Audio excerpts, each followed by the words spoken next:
Bismillahirrahmanirrahim. Assalamualaikum warahmatullahi wabarakatuh. Selamat pagi 11 asisten keperawatan.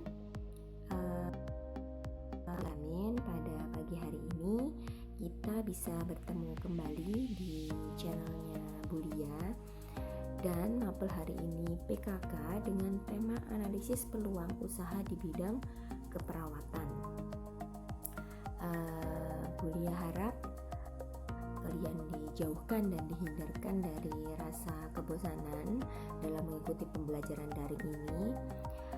Jika kalian merasa bosan, paling tidak kalian tetap mendengarkan dan menyimak apa yang Budia sampaikan, karena dengan mendengar paling tidak ada ilmu baru yang bisa kalian dapatkan. Jadi boleh harap tetap simak dan dengarkan apa yang Bulia jelaskan hari ini. Baik, sebelum kita masuk ke pembelajaran, alangkah baiknya kita berdoa terlebih dahulu agar apa yang Bulia sampaikan bisa manfaat untuk kalian. Berdoa dipersilahkan.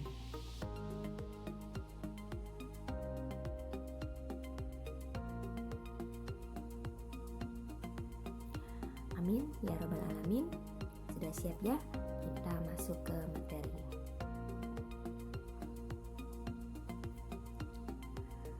Oke, tentunya ya setiap orang itu ingin memiliki usaha sendiri. Bulia pikir tidak ada orang yang tidak ingin memiliki sebuah usaha, gitu ya.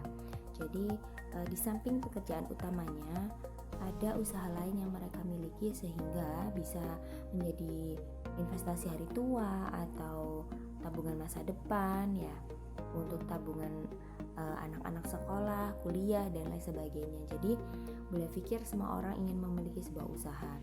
Nah, hanya tinggal bagaimana seseorang ini melihat sebuah peluang agar bisa dijadikan sebuah usaha ya. Sama halnya dengan keperawatan juga ya, bagaimana caranya agar seorang perawat ini ada usaha sampingan selain misalnya bekerja di sebuah rumah sakit. Jadi penghasilannya itu tidak hanya dari rumah sakit ya.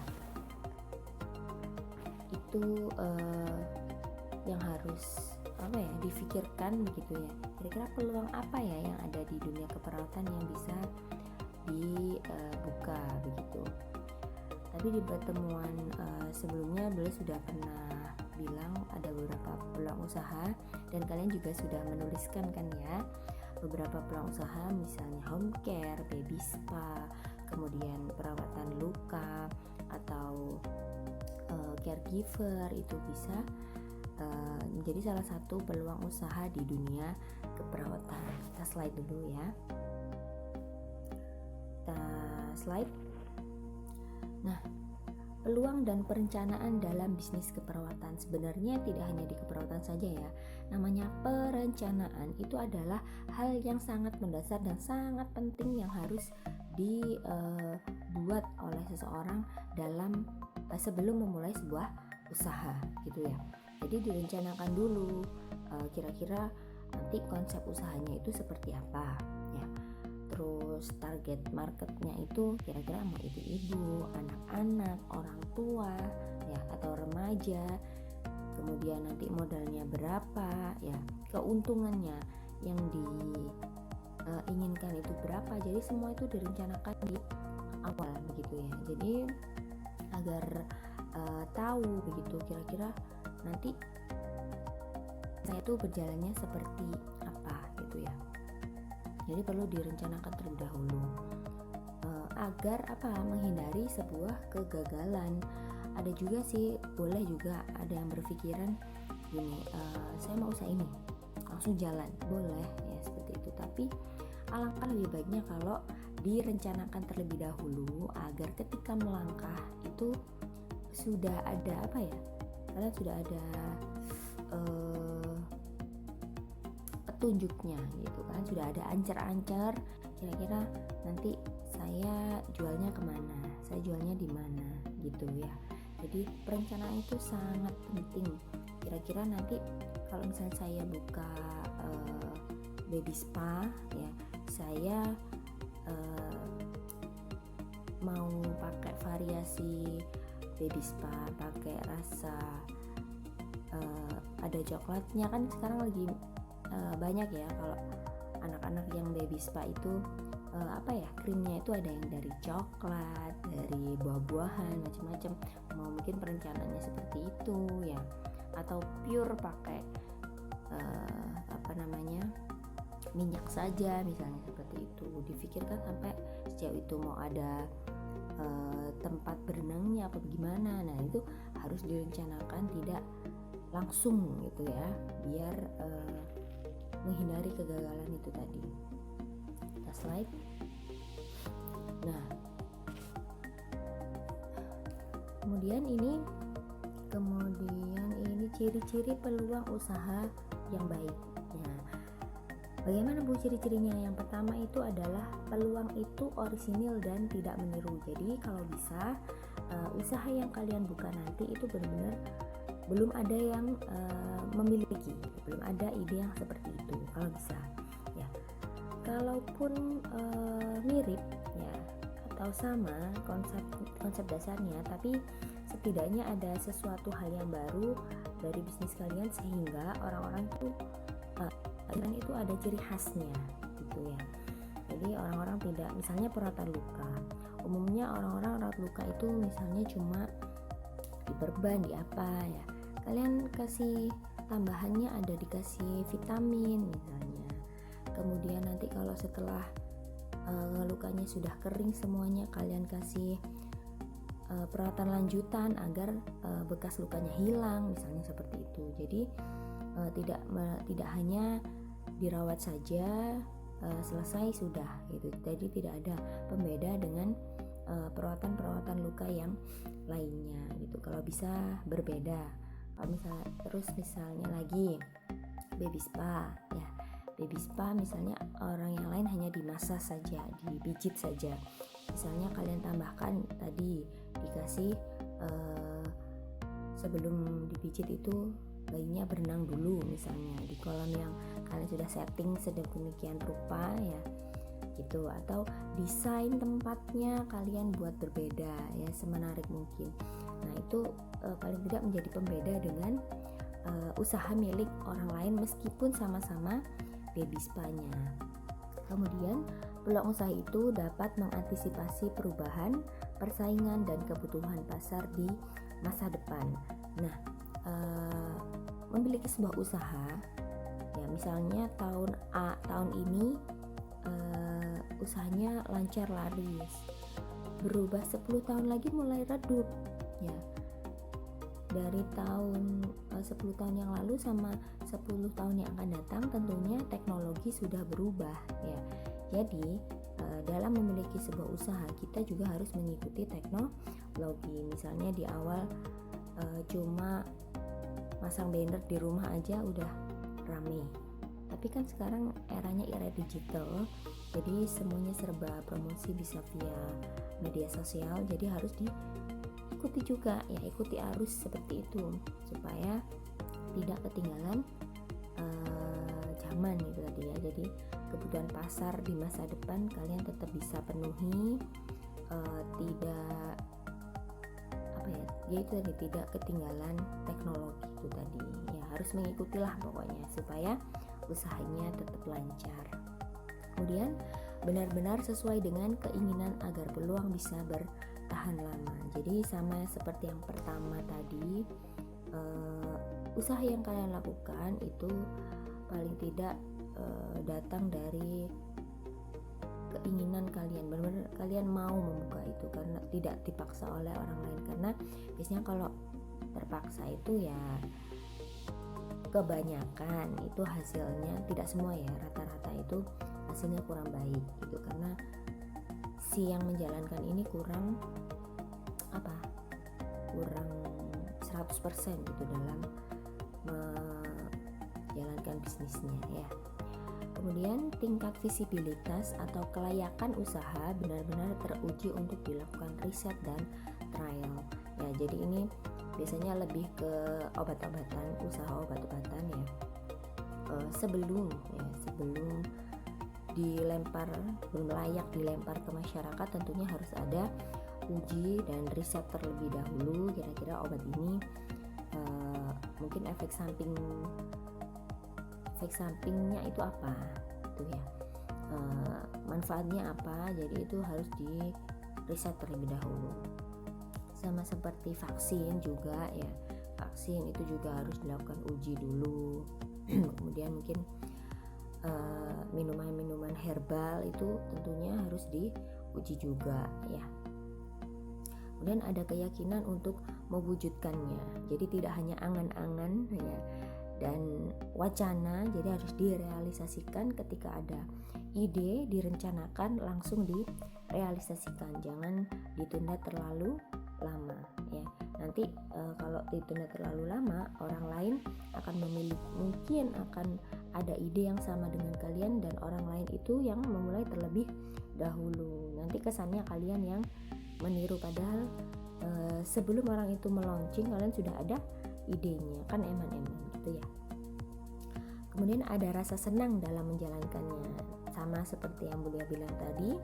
Kalau bisa membuka usaha itu tidak ada faktor keterpaksaan, harus 100% keinginan kalian pribadi agar ada rasa senang itu tadi dalam menjalankannya. Kalau sudah senang, ada masalah apapun itu insya Allah akan dihadapi dengan baik, ada solusi yang baik, jadi jauh dari yang namanya kegagalan ya. Slide.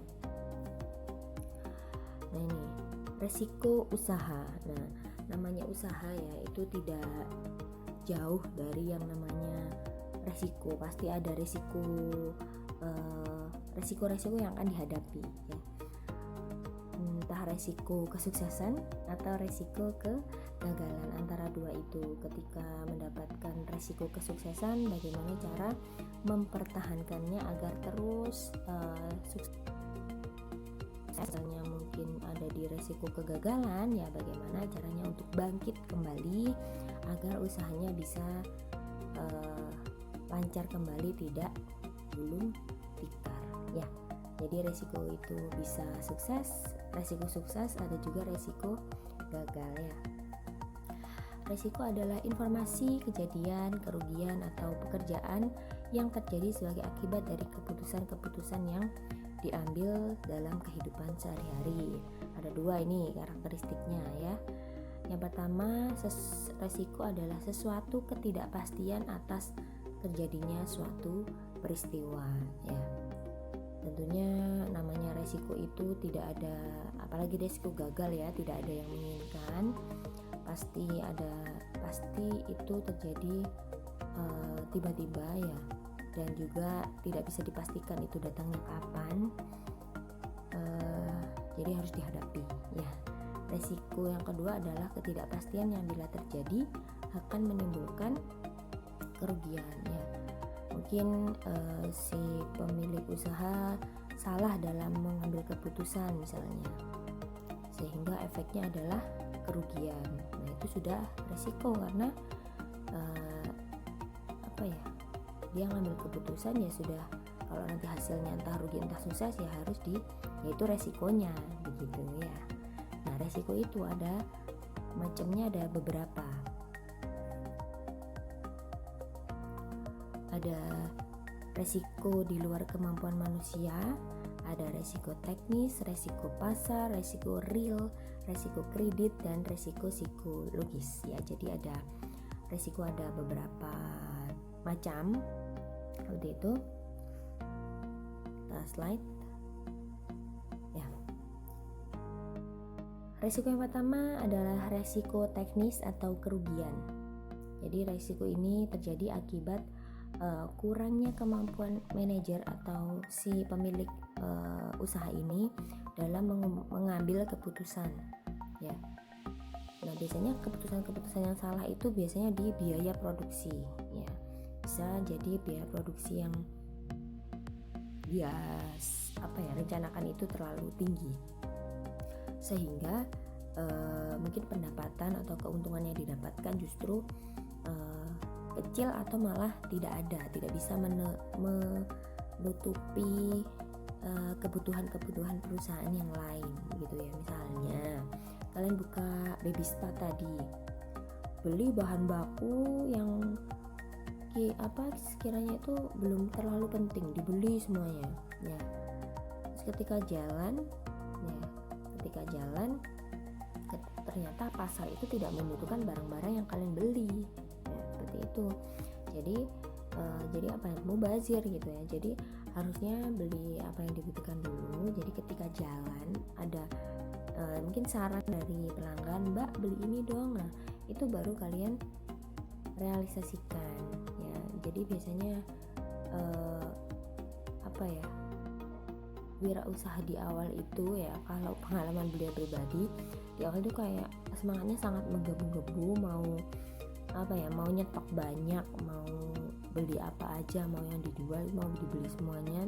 Tapi ketika real dilaksanakan itu kurang efektif ya, malah jadinya nggak terlalu laku, atau itu tadi pas masyarakat tidak membutuhkan itu, masyarakat sekitar kalian itu ternyata kebutuhannya bukan itu gitu. Jadi terlalu kalap di awal untuk modalnya ya. Yang kedua, pemakaian sumber daya yang tidak seimbang ya. Jadi tenaga kerja yang direkrut terlalu banyak ya, jadi resiko teknis ini bisa menyebabkan sebuah kerugian. Kemudian ini hal-hal yang tidak bisa direncanakan ya, mungkin adanya kebakaran, pencurian atau penipuan. Nah ini di luar kuasa si pemilik usaha ya. Kemudian perencanaan yang kurang tepat. Nah inilah pentingnya perencanaan, kemudian dibicarakan dengan tim misalnya, dan dievaluasi kira-kira kurangnya apa gitu ya. Slide kedua, ada resiko pasar. Resiko itu jadi akibat produk yang dihasilkan kurang laku atau tidak laku di pasar ya. Produknya ini telah kuno dan tidak ada penerimaan dari masyarakat. Jadi banyak ya, mungkin di satu era itu barang tersebut sangat dibutuhkan orang. Ketika semakin perkembangan teknologi semakin maju, barang ini tidak dibutuhkan. Seperti misalnya usaha telepon rumah itu ya. Nah sekarang kan telepon rumah tidak begitu dibutuhkan ya. Jadi semuanya serba handphone, semua orang sudah punya handphone dan lebih praktis, lebih canggih juga ya. Nah ini yang menyebabkan kalau misalnya si pemilik perusahaan telepon ini tidak berinovasi, itu tadi bisa menjadi barang yang kuno dan tidak laku ya. Nah ini resiko pasar ya. Faktor yang membuat barang tidak laku: adanya perkembangan teknologi pasti ya, adanya tindakan atau peraturan baru yang berwajib. Ini seperti apa ya? Misalnya dulu jualan masker kain mungkin tidak laku ya, dianggap sebagai barang yang tidak terlalu penting. Tapi bayangkan sekarang ya, karena ada peraturan baru wajib masker, semua orang jualan masker, banyak yang jualan masker ya, tipe apa aja ada gitu ya. Jadi pasar ini bisa dipengaruhi juga dengan peraturan yang diterapkan oleh pemerintah gitu. Adanya hubungan intern sehingga terjadi pencurian atau kebakaran, ya ini sama seperti yang tadi, di luar kekuasaan pemilik usaha. Selanjutnya ada resiko kredit. Nah resiko kredit ini biasanya berhubungan dengan peminjaman uang ya. Jadi misalnya kalian mau buka usaha home care, kalian beli alat-alat itu belum ada modal misalnya, dan mau tidak mau harus mengambil kredit di sebuah bank. Nah terus ketika kalian sudah beli lengkap ya, tidak kalian rencanakan itu asal beli. Nah, ketika jalan usahanya tidak terlalu lancar sehingga pembayaran kredit ke bank menjadi macet. Nah, ini yang jadi salah satu resiko yang dihadapi seorang wirausahawan ya, kredit macet. Nah, ini karena usahanya yang tidak lancar itu tadi, sehingga tidak bisa membayar ya, tidak bisa membayar pinjaman yang dari bank itu tadi, itu resiko kredit ya. Dan slide resiko di luar kemampuan manusia, ini bisa bencana alam ya, kemudian bisa yang tadi kebakaran.